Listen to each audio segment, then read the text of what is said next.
Topla bohçanı kalbim, gidiyoruz. Topla bohçanı kalbim, gidiyoruz. İçinde sadece aşk kırıntılarımız olsun. Bir mavi gökyüzü altında dizeriz kırıntılarını. Sonra da dokunuruz güneşe inat onlara.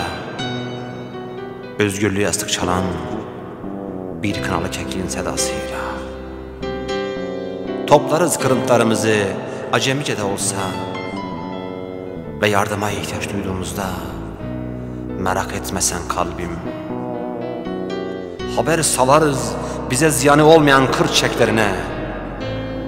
Topla dedim ya kalbim, topla bohçanı gidiyoruz.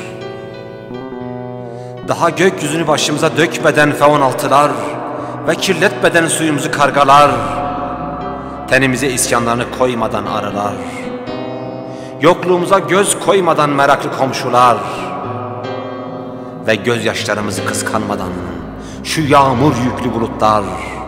Topla dedim ya kalbim, topla bohçanı gidiyoruz.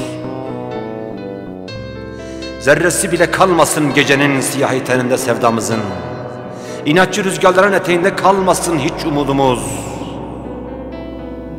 Penceremize vuran yağmurun tanesinde kalmasın hiç hüzünlü gözyaşlarımız. Ve avucunda kalmasın sıcaklığımız güneşin. Topla bohçanı kalbim, topla gidiyoruz. Zerri kızın satıla çıkarılan hayalleri için topla.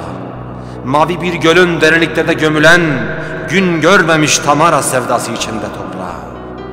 Ve parmakların asılı kızların şahmeran desenli yürekleri için topla.